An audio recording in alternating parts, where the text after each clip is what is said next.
کہ مسلمان جو ہیں وہ اپنی عبادت گاہوں پر آزادانہ جو ہے عبادت کر سکیں اور اسلامی اصولوں کے مطابق زندگی بسر کر سکیں۔ اب اسلامی اقدار جو ہیں اسلامک ویلیوز ان کے بارے میں تھوڑا سا انٹروڈکشن لے لیتے ہیں کہ پاکستان برصغیر کے مسلمانوں نے پاکستان کے مطالبے کے وقت یہ طے کیا تھا کہ اسلام کے سنہری اصولوں پر مبنی معاشرہ جو ہے وہ بنایا جائے گا، جہاں اسلامی اقدار مثلاً انصاف، مساوات، آزادی اور رواداری کو فروغ دیا جائے گا۔ یعنی کہ یہ ساری کی ساری اقدار جو ہیں، یہ ویلیوز جو ہیں وہ اسلامی معاشرے میں پاکستان میں پروموٹ کی جائیں گی، مساوات، آزادی، رواداری۔ اوکے، قیام پاکستان کے بعد قائد اعظم سے سوال کیا گیا کہ تقسیم کے بغیر برصغیر میں مسلمانوں کو اپنے مذہب کے مطابق عبادت کرنے کی آزادی ہے، تو پھر پاکستان کا مطالبہ کیوں؟ یعنی کہ ان سے یہ پوچھا جا رہا تھا کہ ہندوستان میں جب مسلمان رہتے ہیں تقسیم کے بغیر، یعنی کہ پاکستان بننے کے سے پہلے بھی تو وہ آزادی سے اپنی عبادت کر رہے ہیں اور اپنے اسلام کے اصولوں کے مطابق چل رہے ہیں، تو پھر یہ پاکستان کا مطالبہ کیوں کرتے ہیں؟ تو آپ نے جواب دیا، بھائی چارہ، مساوات اور انسان دوستی ہمارے مذہب، ثقافت اور تہذیب کی بنیادی باتیں ہیں۔ چونکہ ہمیں ان بنیادی انسانی حقوق کے ختم ہونے کا خدشہ تھا، اس لیے ہم نے پاکستان کی تحلیق کے لیے جدوجہد کی۔ ٹھیک ہے، یعنی کہ قائد اعظم کے فرمان کا جو ہے اس کی ایکسپلینیشن یہ ہے کہ ہمیں ہمارے جو بنیادی اقدار ہیں ہمیں ان کے ختم ہونے کا خدشہ ہے، خطرہ ہے ہمیں کہ کہیں یہ معاشرے سے ختم ہی نہ ہو جائیں، اس لیے ہم نے پاکستان کی تخلیق کے لیے جدوجہد کی ہے۔ قائد اعظم کی نظر میں پاکستان کو ایک ایسا ملک بنانا تھا جہاں حقوق انسانی، آزادی، انصاف اور رواداری کا ایک جو ہے وہ موجود ہونا بہت ہی ضروری تھا۔ اس طرح پاکستان دوسرے ممالک اور معاشروں کے لیے ایک مثال بن سکتا تھا تاکہ وہ بھی اس کے نقش قدم پر چل کر خوشگوار اور فلاحی صورت اختیار کر سکتے۔ نظریہ پاکستان فلاحی اور مثالی ریاست کے قیام کی بنیاد سمجھا گیا۔ اب مسلمان مصلحین کون تھے؟ مسلم ریفارمرز جو تھے بے شمار، انہوں نے پاکستان کی جو قیام ہے، پاکستان کے قیام میں بہت زیادہ جدوجہد کی اور پیش رہے۔ اس میں برصغیر میں دو قومی نظریے کی ابتدا تو مسلمانوں کی آمد کے ساتھ ہی ہو گئی تھی، پھر مختلف موقعوں پر اس نظریے کی وضاحت، ترقی اور مضبوطی کے امکان کی صورتیں پیدا ہوتی گئیں۔ دو قومی نظریے سے کیا مراد ہے؟ یعنی کہ پہلے آپ نے نظریے کے بارے میں پڑھا، پھر آپ نے نظریہ پاکستان کے بارے میں پڑھا، اب اس میں دو قومی نظریہ جو ہے وہ کیا ہے، اس سے کیا مراد ہے؟ اس سے مراد یہ ہے کہ برصغیر میں دو بڑی قومیں آباد تھیں، ان میں سے ایک ہندو تھے اور دوسرے مسلمان۔ اب چونکہ یہ دونوں قومیں جو ہیں ان کا مذہب جس سے الگ تھا، ان کا لباس، ان کی زبان، ان کی مذہبی اقدار، ان کی عبادت کرنے کے طریقے، ان کی عبادت گاہیں، سب کچھ ایک دوسرے سے مختلف تھا، تو اس لیے یہ دو قومی نظریے کی ابتدا ہو گئی برصغیر میں۔ ٹھیک ہے، 1867 میں سر سید احمد خان نے صاف طور پر کہہ دیا تھا کہ ہندو اور مسلمان دو الگ قومیں ہیں تو ایک دوسرے میں جذب نہیں ہو سکتی۔ 1879 میں مولانا جمال الدین افغانی نے، 1890 میں مولانا عبدالحلیم شرر اور 1928 میں مولانا مرتضیٰ احمد مکش نے مسلمانوں کے لیے الگ ریاست کے قیام کی بات کی۔ علامہ محمد اقبال نے 1930 میں خطبہ آباد میں مسلمانوں کی الگ ریاست کا تصور پیش کیا۔ یعنی کہ جو مسلم ریفارمرز تھے انہوں نے اپنے اپنے دور میں سب نے مسلمانوں کے لیے علیحدہ وطن کا ہی سجیشن جو ہے وہ پیش کیا تھا۔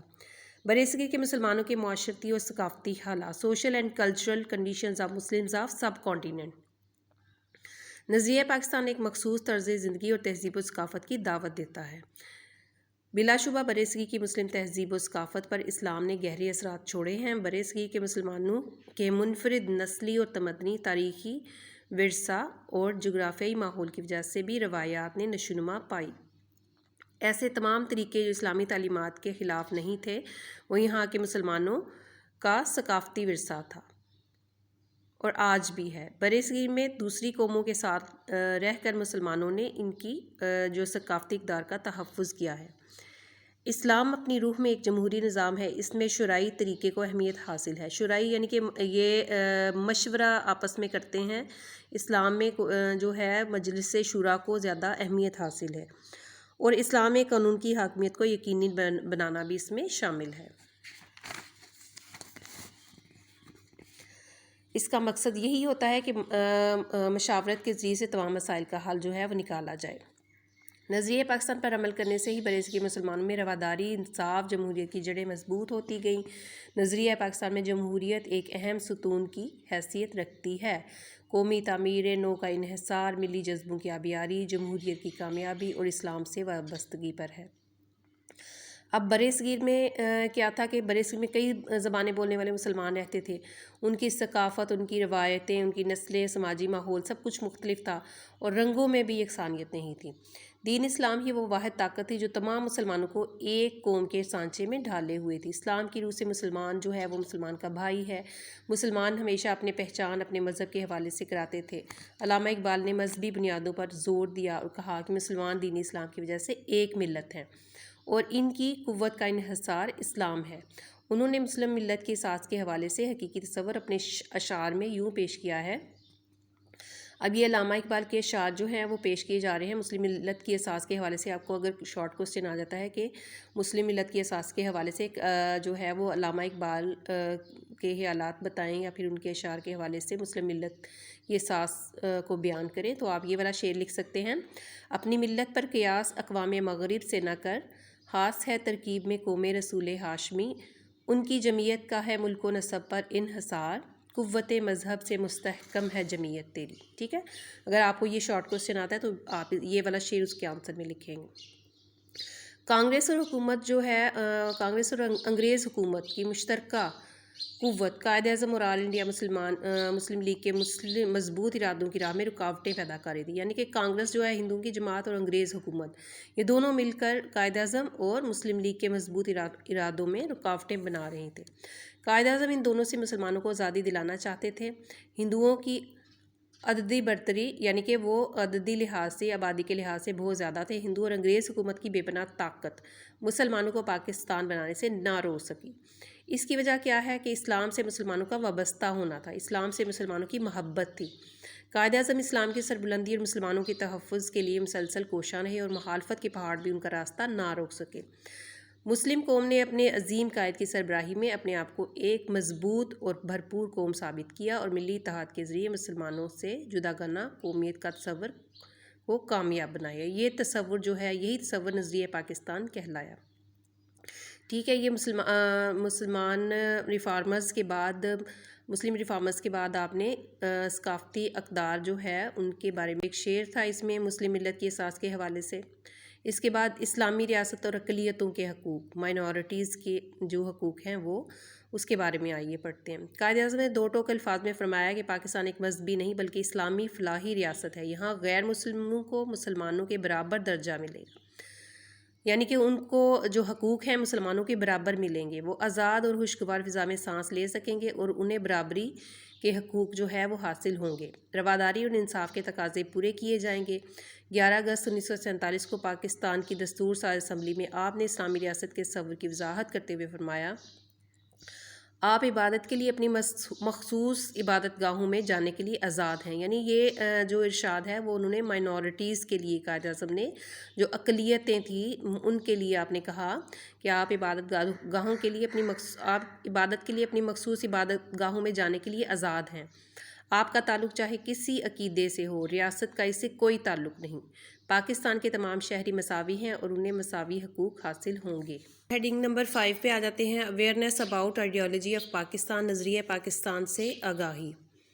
آج کی نوجوان نسل کو نظریہ پاکستان اور قیام پاکستان کے مقاصد سے پوری طرح آگاہ رکھنے کی ضرورت ہے۔ یعنی کہ آج کی جو نسل ہے اس کو پوری طرح سے یہ پتہ ہونا چاہیے کہ نظریہ پاکستان کیا ہے اور قیام پاکستان کا مقصد کیا تھا۔ ٹھیک ہے، پاکستان کس مقصد کے لیے جو ہے وہ بنایا گیا یا حاصل کیا گیا۔ جذباتی رشتے اور محبت کو جاری رکھنے کے لیے ضروری ہے کہ آج کی پاکستانی قوم کو نظریہ پاکستان سے پوری طرح آگاہی دی جائے، انہیں اس عظیم تحریک سے آگاہ کیا جائے جو پاکستان کی تخلیق کے لیے برصغیر میں چلائی گئی تھی۔ پاکستان کے عوام کو مضبوط اور متحد رکھنے کے لیے ضروری ہے کہ انہیں نظریہ پاکستان کی اہمیت، تحریک پاکستان کے رہنماؤں کی قربانیوں کا پوری طرح سے علم ہو۔ ملک بھر میں زبان، علاقہ اور صوبوں کی سطح پر نفرتوں کے خاتمے کے لیے نظریہ پاکستان سے دلی لگاؤ پیدا کرنا بے حد ضروری ہے۔ تو آج کے سبق میں ہم نے کیا پڑھا؟ آج کے سبق میں ہم نے نظریہ پاکستان کا مفہوم جو ہے اس کے بارے میں پڑھا۔ نظریہ پاکستان کے بارے میں جو ہے وہ 3 تعریفیں یہاں پر دی گئی ہیں اور اس کو جو ہے اس کی ایکسپلینیشن دی گئی ہے، اس کے بارے میں ہم نے پڑھا۔ اس کے ساتھ ہم نے ہندوستان میں اسلامی دور حکومت کے دوران اسلام کی بنیادی اقدار، مسلمان مصلحین اور سماجی اور ثقافتی حوالے سے نظریہ پاکستان کی جو وضاحت ہے اس کی جو ہے ایکسپلینیشن کی، اور یہ نظریہ پاکستان کا مفہوم جو ہے یہ شارٹ کوسچن میں بھی آپ کو آئے گا، اور جو ہندوستان میں اسلامی دور حکومت ہے یہ آپ کا کوسچن 5 لانگ ہے، ٹھیک ہے۔ کوسچن نمبر 5 لانگ میں یہ آپ کی ہیڈنگ نمبر 1 اسلامی اقدار، نمبر 2 مسلمان مصلحین، نمبر 3 برصغیر کے مسلمانوں کے معاشرتی اور ثقافتی حالات، ٹھیک ہے، اور نمبر 4 پہ ہے اسلامی ریاست اور اقلیتوں کے حقوق، اینڈ دا لاسٹ ون نظریہ پاکستان سے آگاہی۔ یہ آپ کی 5 ہیڈنگز ہیں، ٹھیک ہے۔ یہ آپ کا کوسچن نمبر 5 لانگ بھی ہے اور اس میں شارٹ کوسچنز بھی آپ کو آئیں گے، تو یہ سارا آپ نے لرن کرنا ہے۔ کوسچن 5 لانگ اور نظریہ پاکستان کا جو مفہوم ہے، اس میں نظریہ پاکستان کی تعریف جو ہے وہ آپ نے لرن کرنی ہے۔